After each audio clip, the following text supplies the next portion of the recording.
үшін келген жоқсың мына өмірге шалғанда. Жүрегімде, бойымда ыстық қан барда, болыстыда, болмастыда болады. Ол мұнда о дүние және бұл дүние арасындағы келісімге қатты ғой. Жастар, сендер өздерің жалғастыра беріңдер. Мұқағали аға, мен бүгін сізді арнайы іздеп келдім. Дәрігерлердің сараптамасын тағы бір қарап шығдым. Дәрігер, қараш, сен күтесің, ал өлең күтпейді. Өлең күтеді, өлең күтпейді Мұқағали аға. Жәке, айтып өтір. Сіздің дертіңіз склероз ауруы. Қазір халық арасында өте сирек кездескен ауру. Сіз тіпті өзіңіз ойламасаңыз да жаныңыздағы жақындарыңызды, отбасыңызды ойлап емделсеңіз қайтеді? Дәрігер, баған еш өмір бере аласың. Мұқағали аға, сіз мені түсінбепсіз.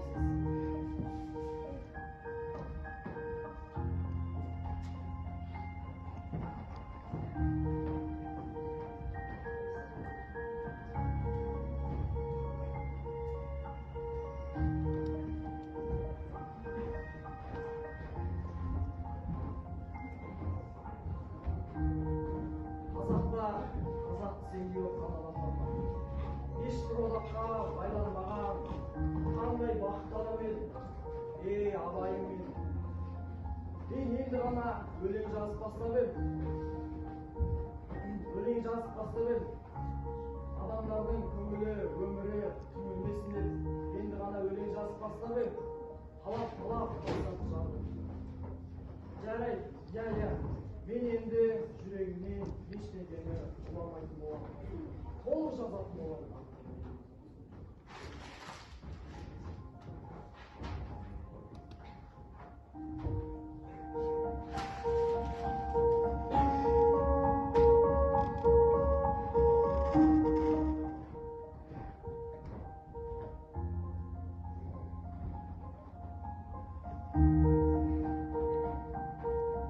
Отбасының шырағы Лашын, Лашын қайдасың? Мұқаш, не болып Қалам мен қағазың бар ма? Жоқ. Ана үстелдің үстінде тұр. Қазір. Ал енді жаз. Күтпей тұршы. Ой, мен әр десем әде, бұ десем бұ деп, еркегімді қоймадым ғой. Қане баста. Ал енді былай деп тұрсын. Мен Лашын, Әлімжан, Әшімхан. Мұқағали Мақатаевтың заңды түрде қосқан жұбайым. Жаздың ба? Біз бір-бірімізге сүйіп қосып береміз. Сүйіп деген сөздің С деген әрпін бас әріппен жазып, астын сызып қой. Сіздің ба? Менің жұбайым Мұқағали Мақатаевтың ақымақтығы мен адалдығы бір басқа шетелінде. Жаздың ба? Және де мен оны Құдайдың алдында кешіремін деп. Айтпақшы, кешіресің ғой? Әрине кешірем. Бүгінгі өткен ер Мұқағалидың ақымақтығын бір пойыздың өзі сөйлеп жүре алмасын деп. Жаздың ба? Және де біздің үйдің балаларымыздың әкесі. Жаздың ба? Болды ма? Лашын, бұл жазуды мені сағынған кезде оқып жатасың.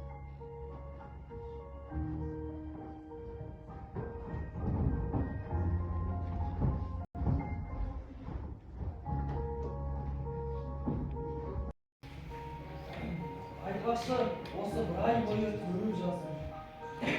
Неге өзіңді қинайсың? Сен жазғаннан кейін жалғастырасың ғой. Тағдырыма тура берген сенігім Лашын. Мен бейбаққа сыйла берген сенігім. Қажет демалғыш. Жұрт көзінен таса болып күрсінбеші, жалған күрсінбе. Әлі екеуміз аттамамыз сан жылға, күрсінбеші қуаныштар көгалда. Тек жалған күрсінбеші, жүрегіңді тыңдашы, әлі талай киянетпен барамыз.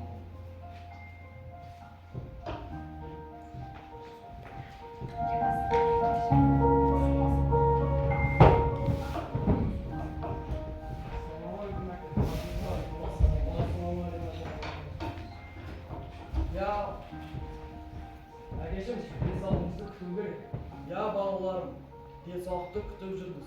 Қазір әкелерің кәптікті. Қара олдырып, Каспийдің жауһары ем болсын бе? О, жұлдызым менің, наз қыз қарайтын ер азамат болыптың ғой. Айтасыз ау екен.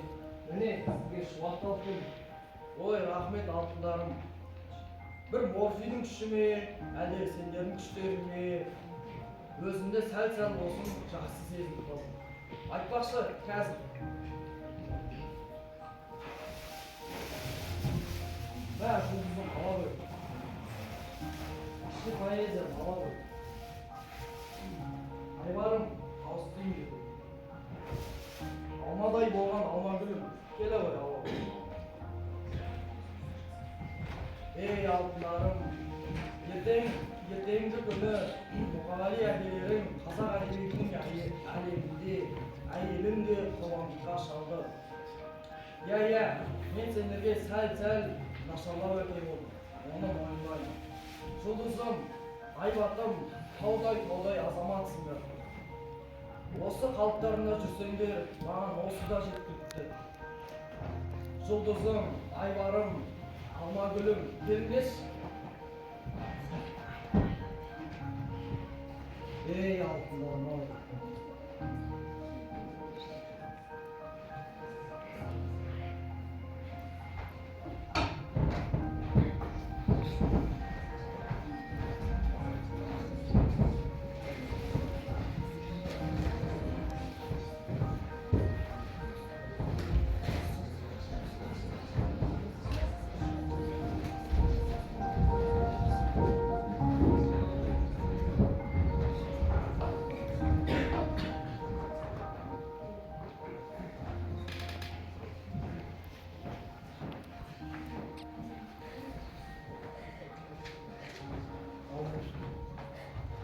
Алманы қойшын. Жұлдыз жіберші, мен әкеме баруым керек. Дедім. Жұлдыз, мен ауруханада айтуым керек еді ғой. Әкемді қалай жақсы көретінімді, әкемен мақтан тұтатынымды айтуым керек еді ғой, Жұлдыз. Мен айта алмай қалдым. Әкеміз ауырып жатыр да, оған ауырмасына салмайшы алмадым.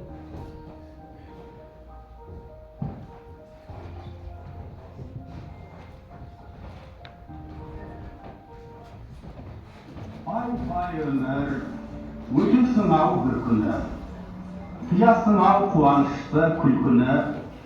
Өмір деген бір жарқ еткен найзағай, өмір деген көк аспанның күркірі. Пай өмір өтесің ау бір күні.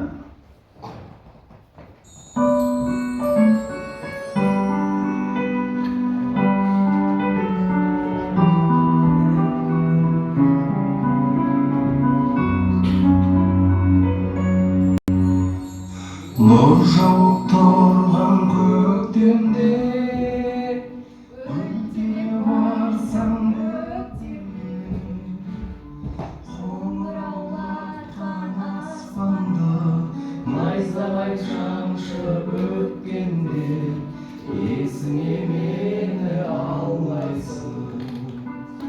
Қоңыраулатқан аспанды, найзағай шаншып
айтер мен туралы.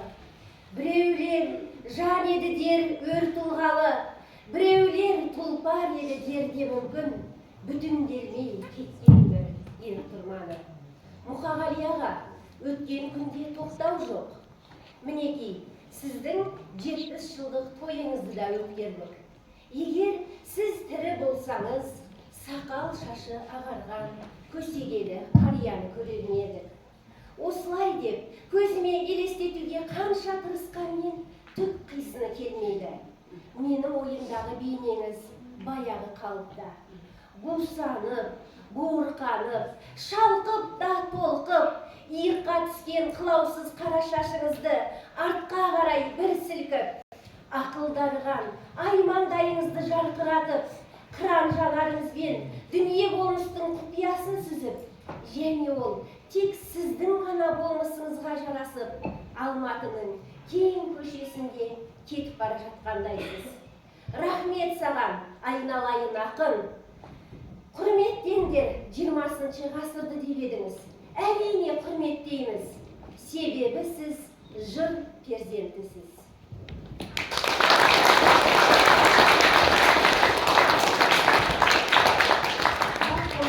Ақиық ақын, мұзбалақ ақын Мұқағали Мақатаевтың құрметіне арналған еді.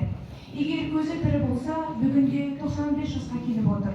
Осы уақытқа дейін дала ақындарының ішінде аштықтың емес, көпшіліктің қамын жеген, әділдіктің суын соққан дала ұрпақтарының қоспасыз, таза ұрпағы бүгінге дейін үзілмей жетсе, солардың жарық жұлдыздарының бірі Мұқағали Мақатаев болар еді. Халық оны ешқашан ұмытпайды. Мәңгілікті мұрат еткен, ақын бақыты деген осы болар. Мұқағали рөлінде Нұрислам. Нағашым рөлінде Саялы. Дәрігер рөлінде Жанар. Қыздар Алмагүл рөлінде Әмина. Кіші поэзия рөлінде Аймаз. Айбар рөлінде Еркеғали. Үлкен ұлы Жұлдыз рөлінде Жанасыл. Жастар рөлінде Аружан, Мансұр, Хаким. Және де қоюшы режиссер Нұрбай Айыл.